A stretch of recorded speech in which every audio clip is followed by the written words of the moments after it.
warahmatullahi wabarakatuh. Hai kawan-kawan, perkenalkan nama saya Umi Maufira Izani Maulania. Saya dari Prodi Manajemen Pendidikan Islam, Fakultas Tarbiyah IAIN Kediri. Di sini saya akan menjelaskan apa sih ilmu psikologi itu dan bagaimana pembahasan mengenai pembelajaran yang efektif menurut psikologi pendidikan. Untuk mengetahui lebih lanjut, stay tune in my channel.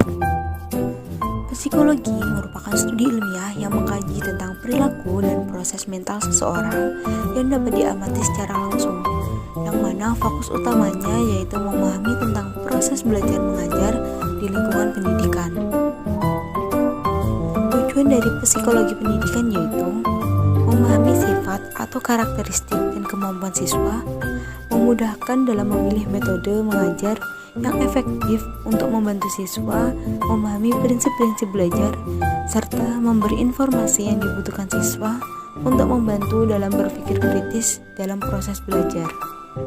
Pembelajaran yang efektif dan efisien dapat didefinisikan sebagai pembelajaran yang berhasil mencapai tujuan belajar peserta didik sebagaimana yang diharapkan oleh guru.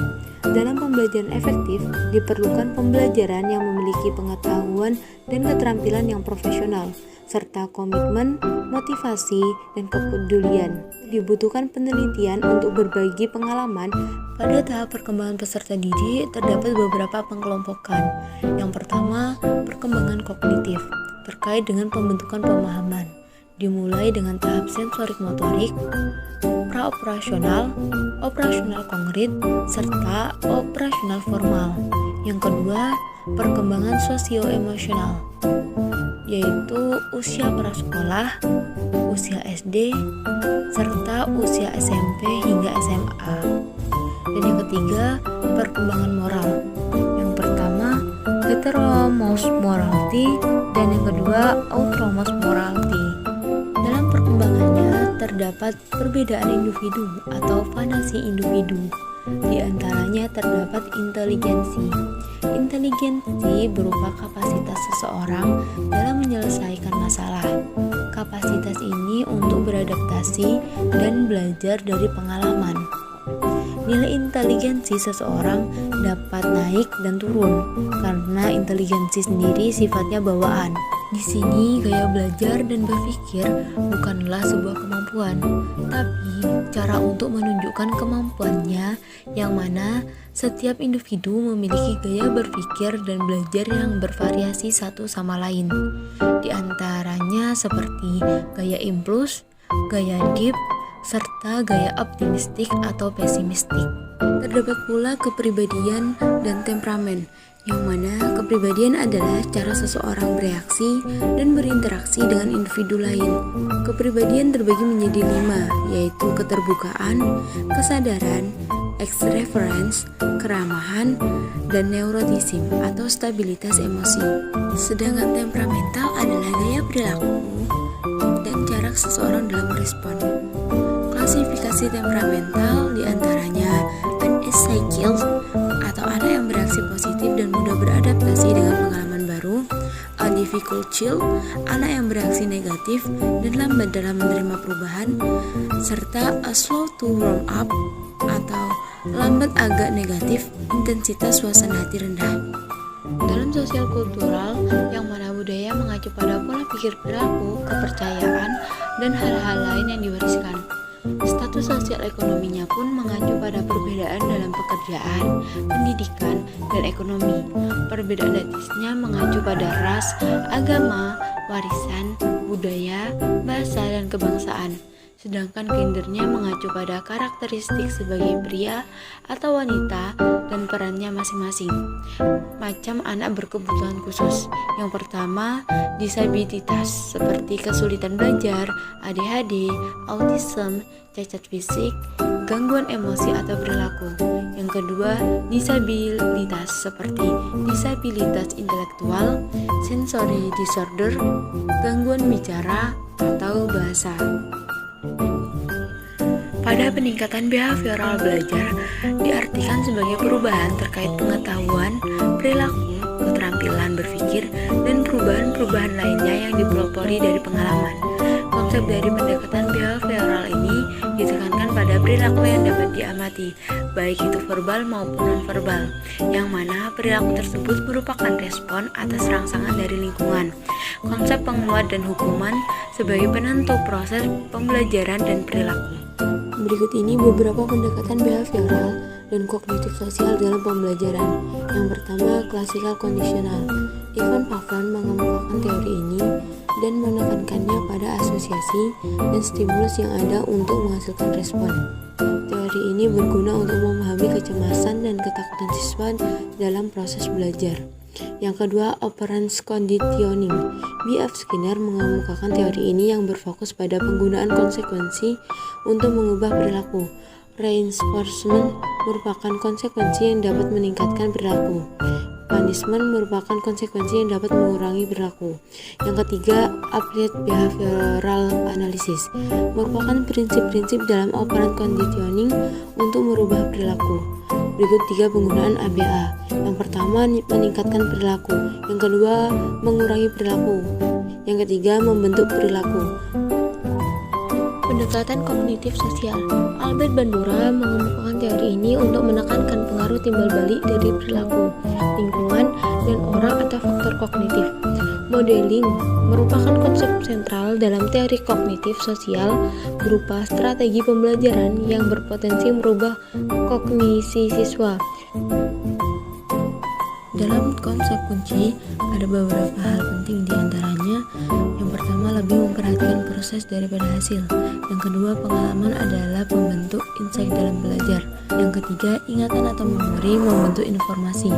Yang keempat, pengetahuan awal penting dalam proses belajar. Sumber daya kognitif ada 2, diantaranya yang pertama pengalaman. Karena dari pengalaman tersebut, siswa akan mendapatkan banyak pengalaman baru dan keterampilan baru yang dapat berguna dalam proses pembelajaran. Yang kedua, inteligensi, kemampuan seorang dalam beradaptasi dan menyelesaikan masalah. Model dalam belajar diantaranya yang pertama, perhatian atau attention. Yang kedua, memori atau ingatan. Yang ketiga, keahlian atau ekspertis siswa. Yang keempat, metakognisi. Kemudian kita akan membahas yang namanya konsep dasar motivasi dan emosi. Motivasi adalah faktor internal yang aktif, dapat mengarahkan dan mempertahankan perilaku.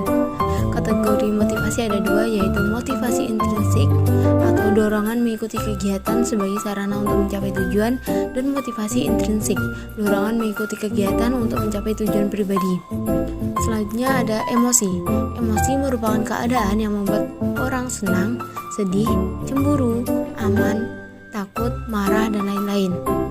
Perspektif dalam motivasi. Perspektif behavioral. Yang kedua, humanistik. Perspektif kognitif. Yang keempat, perspektif sosial. Dan sosial kultural. Pengaruh kebutuhan atau needs dalam motivasi belajar. Abraham Maslow mengemukakan 5 hierarki kebutuhan atau needs dari yang paling dasar hingga tinggi. 5 needs diantaranya fisiologis, rasa aman, cinta, memiliki penghargaan, dan aktualisasi diri. Faktor-faktor yang mempengaruhi motivasi ada beberapa, diantaranya kebutuhan. Yang kedua, keyakinan tentang diri kita sendiri. Yang ketiga, tujuan atau sasaran merupakan hasil yang ingin dicapai. Kemudian ada minat. Dan yang kelima, emosi seperti emosi bahagia. Untuk meningkatkan motivasi intrinsik melalui menciptakan iklim suportif di kelas, menumbuhkan minat, memelihara rasa ingin tahu, memberi tugas yang menantang, variasi model berprestasi yang menarik, dan membantu siswa membuat pilihan atau tujuan. Mengeksplorasi kesulitan siswa dalam berprestasi. Masalah berprestasi siswa antara lain ekspektasi yang rendah untuk sukses, melindungi harga diri dan menghindari kegagalan, menunda-nunda atau prokrastinasi, siswa yang perfeksionis, kecemasan tinggi, siswa yang tidak tertarik atau terasing. Proses perprestasian atau achievement merupakan strategi meningkatkan motivasi siswa untuk berprestasi, antara lain dengan menumbuhkan motivasi ekstrinsik dan intrinsik, atribut atau mencari penyebab dari hasil, mindset dan motivasi, self Efisiensi atau kemajuan, menetapkan perencanaan, tujuan dan monitoring diri, tujuan dan nilai positif. Selanjutnya, emosi dan perannya dalam belajar. Emosi merupakan hasil dari respon fisiologis yang dipicu oleh otak atau amigdala. Pengalaman sukses atau gagal dalam belajar berpengaruh terhadap emosi siswa dalam belajar. Menurut penelitian ilmu saraf, emosi adalah penyebab dan konsekuensi dari proses pembelajaran. Selanjutnya kita akan membahas tentang manajemen kelas untuk pembelajaran yang efektif. Mengapa manajemen kelas dimanage secara efektif? Jadi yang pertama, untuk memaksimalkan peluang belajar siswa dan membantu siswa dalam mematuhi aturan dan mengkonstruk pengetahuan. Yang kedua, pemenuhan sosial siswa dan regulasi diri siswa. Yang ketiga, mengantisipasi munculnya masalah perilaku di kelas. Dan yang keempat, untuk menciptakan pengalaman kelas yang positif dan produktif. Kemudian bagaimana mendesain ruang fisik kelas? Jadi ada 4 prinsip dalam manage lingkungan fisik kelas, yaitu yang pertama, mengatur lalu lintas kelas. Yang kedua, pastikan dapat melihat seluruh siswa. Yang ketiga, kemudahan akses terhadap bahan ajar dan perlengkapan siswa. Dan yang keempat, pastikan siswa dapat mengamati presentasi seluruh siswa. Selanjutnya, apa saja variasi gaya pengaturan kelas? Jadi, variasi gaya pengaturan kelas ada 5. Yang pertama, gaya auditorium. Yang kedua, gaya tatap muka. Yang ketiga, gaya offset. Yang keempat, gaya seminar. Dan yang kelima, gaya cluster. Bagaimana menciptakan lingkungan yang positif untuk belajar? Jadi, untuk menciptakan lingkungan yang positif untuk belajar, ada 2 strategi secara umum, yaitu menggunakan gaya autoritatif, atau guru memberi kebebasan kepada siswa untuk berpikir dan berperilaku dengan pemantauan guru. Dan yang kedua, memanage kelas secara efektif. Kemudian, bagaimana menghadapi perilaku agresif? Jadi, terdapat jenis-jenis perilaku agresif di sekolah, di antaranya yang pertama, perkelahian, yang kedua, bullying, dan yang ketiga, permusuhan dengan guru. Baik, itu tadi penjelasan dari saya. Sekian dari saya. Wassalamualaikum warahmatullahi wabarakatuh.